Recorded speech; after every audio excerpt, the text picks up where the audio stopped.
इसको सजा के रखने का प्रयास करते हैं, अच्छे से अच्छे और महंगे से महंगे कपड़े पहनते हैं। जब इतना ध्यान हम इस शरीर का रखते हैं, ये भी ध्यान रख ले ये शरीर किसने दिया, इसका भी मान सम्मान कर।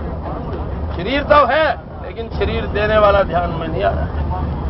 इसलिए सत्संग के माध्यम से आपको समय समय पर समझाने और संत महात्मा बताते रहते हैं, भजन कीर्तन सत्संग के माध्यम से, और गुरु के शब्दों का भी आनंद आप लोग लिया करते हो। निश्चय ही आप जो है साधुवाद के पात्र हो, इसमें कोई शंका की बात नहीं। इस डब्बे की एक विशेषता रहती है, जो सत्संग में लोग आते हैं उनके अंदर एक खासियत होती है, वो हर बुरी बात को अपने हिसाब से जीत लिया करते हैं, हर चीज को अपने अनुसार ढाल लिया करते हैं। कैसे? किसी के कपड़े पे काजल का दाग लग जाए तो कपड़ा गंदा हो जाता है, कहते काला पड़ गया। लेकिन हमारी संस्कृति ने एक सुंदर हमें रूप दे दिया, काले काले कजरे से भी नैनन का श्रृंगार किया जाए। हमने उस दाग को श्रृंगार के रूप में इस्तेमाल करना शुरू कर दिया, उसमें सुंदरता और बढ़ गई।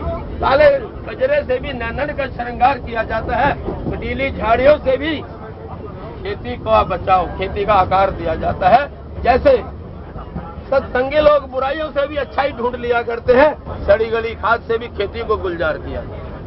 समझने का प्रयास करें। हमारे संत समाज ने हमें वो ज्ञान दे दिया, बुरी चीज को भी हम अच्छा ढाल लिया करते हैं, अच्छाई में इस्तेमाल कर लिया करते हैं। जो हमारा कूड़ियों में जो खाद के रूप में बाद में खाद बनती है, जो हम गंद डालते रहते हैं, इसको भी हम खेती के लिए उपयोगी बना करके इस्तेमाल कर लेते हैं। कहने का वह सत्संग में आने वाला व्यक्ति हर परिस्थिति में, हर अवस्था में अपने आप को सुंदर अच्छा जीवन जीने का प्रयास करता है और वो सफल भी होता है। कहीं ना कहीं परमात्मा उसका साथ देता है। जब आप परमात्मा का साथ लोगे, परमात्मा भी आपको साथ देगा। जब आप गली सड़क में जा रहे होते हैं, कोई आदमी आपके बगल से निकल के चला जाए, आप हाथ बांध के रुक जाइए, उसको देखते रहिए, निहारते रहिए, वो भी थोड़ी दूर जाके आपको देखेगा, भले ही आपका जानकार हो या ना हो। प्राकृतिक नियम है ये। आप परमात्मा को याद करोगे, परमात्मा आपकी सेवा में हमेशा। माँ बाप की सेवा करोगे, माँ बाप की कृपा आप पे हमेशा रहेगी। सत्संग में आओगे, सत्संग आपको कुछ ना कुछ देगा। सत्संग किसी से लेता नहीं है, सत्संग दिया करता है। और वो क्या देता है? वो हमें संस्कार देता है, वो हमें विचार देता है, वो हमें आचार देता है, वो हमें जीवन जीने की कला सिखाता है, बुरी बातों से सिखाता है, बुराइयों से सिखाता है। इसलिए ये वो राम और रावण का युद्ध है, जहाँ रावण को जो है बार बार कहा गया दशकंदर। अभी आप देखेंगे कि रावण के वध की सबसे ज्यादा खुशी किसको? सबसे ज्यादा प्रसन्न कौन हुए? महाराज दशरथ। क्यों? हर पिता चाहता है कि मेरा पुत्र सफलता की सीढ़ियां चढ़े। कोई भी आदमी आपसे जो है ईर्ष्या कर सकता है, लेकिन पिता और गुरु कभी भी ईर्ष्या नहीं किया। हर पिता चाहता है कि मेरी संतान अति उत्तम हो, अच्छा काम करे, देश में, समाज में, धर्म के मार्ग में मेरा नाम रोशन हो। और जब रावण का वध, जब राम जी ने जटायु का जो है अंतिम संस्कार किया, तो राम जी ने जटायु को हाथ जोड़कर प्रार्थना की, मैं आपसे प्रार्थना करता हूँ पिताश्री। याद रखिए, जटायु राम के पिता थे। कभी समय मिला आपके सामने ये प्रसंग रखने का, आपका मन अति प्रसन्न हो जाएगा। रावण से पहले पिता जटायु रहे राम। प्रसंग के माध्यम से आपके सामने बात रखी जाएगी। तो फिर राम ने कहा, पिता मैं आपके आगे एक प्रार्थना करता हूँ। बोले कहो पुत्र राम, क्या कहना चाह रहे हो? बोले मेरे पिता दशरथ को मत बता देना कि राम ने रावण का वध किया। बोला क्यों? बोले रावण ही जाके बताएगा तो मेरे बाप को, इतने लड़के ने मेरे को मारा है। क्यों? पिता को क्यों खुशी होती है? क्योंकि रावण के पिता के साथ जो है रावण का 3000 वर्षों तक युद्ध चला, लेकिन रावण कभी भी उन पर विजय प्राप्त नहीं कर सके। इसलिए सोचते हैं कि ये भी, और ये युद्ध जो होता है ना, ये बुराइयों और अच्छाइयों का युद्ध है। इसको मानव का रूप मत लेके चलिए। अच्छाई और बुराई का युद्ध है। इस बुराई ने हमेशा मानव को हराने की कोशिश की है। हर तरह से विषय विकारों ने आदमी को पछाड़ने की कोशिश की है, लेकिन आदमी सत्संग के माध्यम से, गुरु की कृपा के माध्यम से, शास्त्रों की सेवा के माध्यम से, माँ बाप की सेवा के माध्यम से हमेशा हर बुराई से जो है बचता रहा है, और उसकी विजय होती रही है। और ये विजय भी अति आवश्यक है। इसलिए भगवान श्री कृष्ण ने अर्जुन से कह दिया कि अर्जुन, युद्ध के समय नियम नहीं बदलते, बल्कि नियम तो पहले बनाए जाए। बाढ़ आने पर कभी बांध नहीं बनाए जा सकते, बांध पहले बनाने पड़ेंगे। आपके जीवन में विषय विकार, काम वासना की बाढ़ आ जाए, इससे पहले संयम की बाढ़, धर्म की बाढ़ आप पहले से ही तैयार कर लो। ताकि संयम और धर्म की बाढ़ की आड़ में आपके जीवन में ये निराशा की बाढ़ कभी भी न आ पाए। यही इन प्रसंगों का यही आध्यात्मिक अर्थ रहा करता है, यही समझाने का प्रयास संत महात्मा किया करते हैं। और ये बात सच भी है, अगर हम सत्संगी हैं तो हम लोग रावण जैसे बुराइयों से भी लड़ करके अपने आप को साफ बचा करके ले जाएंगे। और सत्संगी तभी बन पाएंगे तब आपकी कृपा, आपके ऊपर राम की कृपा होगी, आपका विवेक जागृत रहेगा। क्योंकि राम की कृपा के बिना विवेक नहीं मिलेगा, राम की कृपा के बिना सत्संग नहीं मिलेगा। सत्संग का फल ही आपका विवेक है। इसलिए किसी ने सही कहा है तुलसीदास जी महाराज ने, राम कृपा बिन सुलभ न सुलभ। ठीक है ना, विवेक जो अगर चाहिए आपको तो राम की कृपा में ही आपको यह विवेक मिल सकता है। और विवेक ही आपको बुराइयों से, बुरी बातों से दूर रख सकता है। इसलिए विवेक प्राप्त करने के लिए सत्संग में आइए। और ये सत्संग राम की कृपा से मिलता है। राम का आध्यात्मिक ज्ञान है, ये समझने का प्रयास करें। और ये ज्ञान और ज्ञान का युद्ध है, रावण और राम का युद्ध है। ये रावण जो है ना, ये हमें निराशा की तरफ ले जाता है, ये हमें उदासी की तरफ ले जाता है, ये हमें विषय विकारों की तरफ ले जाता है। कितनी नारियां उसकी पटरानियां रही होंगी, कितने स्त्रियां, लेकिन फिर भी उसका ज्ञान किसी काम नहीं आया। फिर भी जो है काम में जो है रावण को फिर वही के वहीं एक नारी और एक नारी और एक नारी और ऐसा करते करते उसका ज्ञान भी कहीं काम नहीं आया। इसका लाभ क्या हुआ? एक आदमी पढ़ा लिखा विद्वान और ज्ञानी हो और उसका आचरण जो है ठीक ना हो, हमारा समाज उसको कभी स्वीकार नहीं करेगा।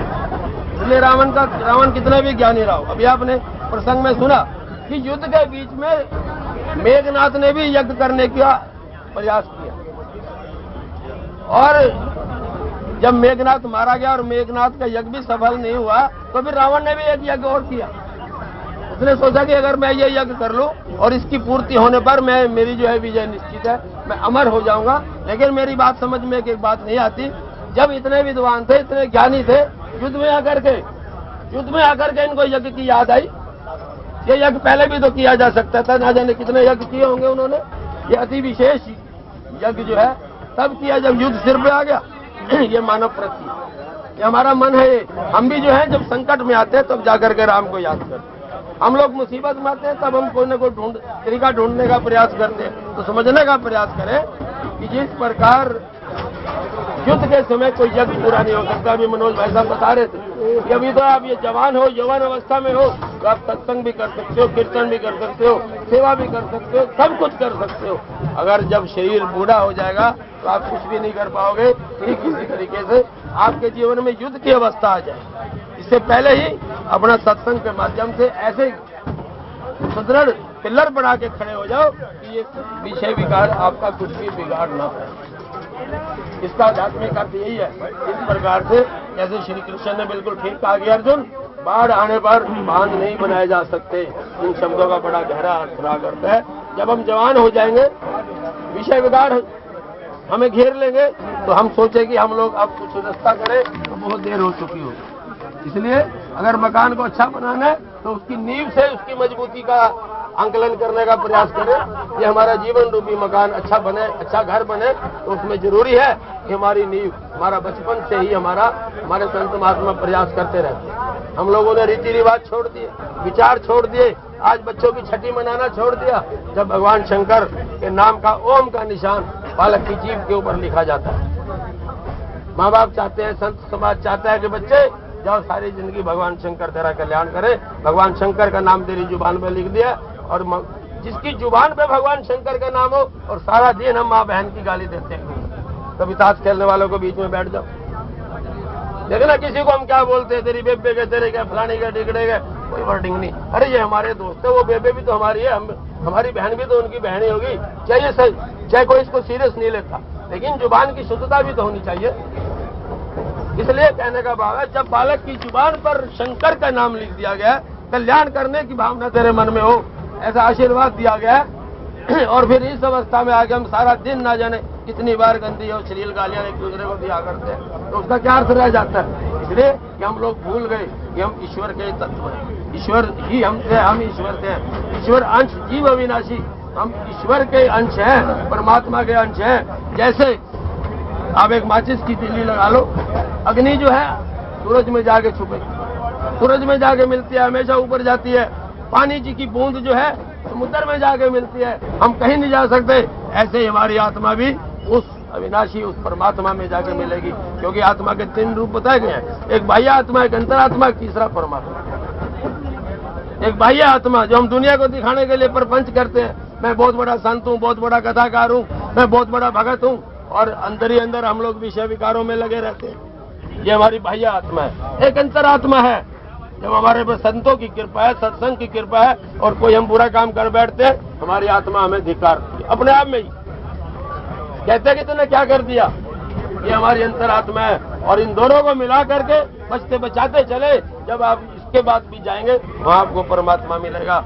जब आप परमात्मा में विलीन होंगे, परमात्मा में जाएंगे, तो परमात्मा ही आपके दयालु हैं, परमात्मा ही कृपा करने वाले हैं। और परमात्मा से कुछ लेना है तो अच्छा काम करके लिया जा सकता है, बुराई से कुछ भी प्राप्त नहीं होता। जैसे आप किसी पड़ोसी से एक दिन मोटरसाइकिल मांग लो, कहीं जाना हो, और आपने जब आप चले आपने ब्रेक लगाई, देखा यार ब्रेक ढीला, हवा कम है, तो दुकानदार को कह दिया भाई जरा इसका नट कस दे और दो थोड़ी सी हवा भर दे। चलते चलते आपको ये नहीं पूछेगा कि तुम बाइक मांग के ला रहे हो, तो थोड़ा कपड़ा निकालो, साफ सुफ करो, बढ़िया हो जाए, और उसमें थोड़ा सा जहाँ जाना है पेट्रोल डलवाओ और चले जाओ। जब आप वापिस आओगे उसको देने जाओगे, वो भी देखेगा यार इसकी ब्रेक ढीली हो रही थी, अब ठीक हो रही है, हवा भी ठीक है, कपड़ा भी मार रखा है, साफ है, अगली बार कभी फिर मांगने जाओगे तो ये वापस मिल जाएगी, आपको दोबारा भी वो इस्तेमाल के लिए दे देगा। ये हमारा भगवान का रिश्ता है। भगवान ने शरीर दिया है, इस शरीर से हम सेवा करें, माँ बाप की, देश की, समाज की, दीन दुखियों की, संत महात्माओं की, गौ माता की, भारत माता की। और इसके बाद भगवान भी कहेगा जाइए, ये जो शरीर इस आदमी को दिया था ना, ये इसने सही सदुपयोग किया है, जा बेटे एक बार फिर सेवा कर। इसलिए ये शरीर आपको फिर मिलेगा। जीवन में कई कई जन्म तक जो है भगवान की सेवा करते हैं, तब जाके भगवान की कृपा रहती है।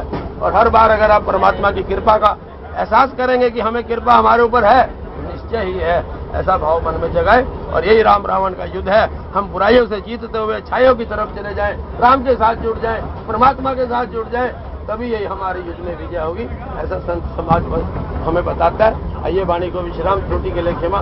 कोई शब्द मुख से ऐसा निकला हो किसी भाई को अच्छा ना लगाओ तो मैं सार्वजनिक तौर और निजी तौर से क्षमा चाहता हूँ, क्योंकि मोड़ तो मनोज जी ने वहीं दे दिया था जब सुभाष चंद्र जी के बारे में बोला।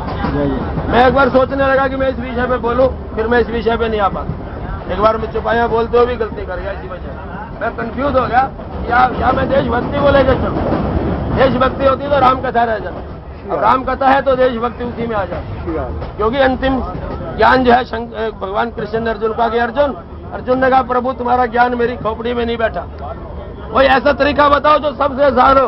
तो अंत में अंतिम जो ज्ञान जो है भगवान कृष्ण ने अर्जुन को दिया। बोले अर्जुन सारी किताब बंद कर, छोड़ सब कुछ, एक बात सुन ले, जो देश के लिए सेवा करेगा उसके लिए मेरे स्वर्ग का द्वार, वहां पे दरवाजे ही नहीं है, और बोलो बंद करने का तो प्रश्न ही नहीं होता।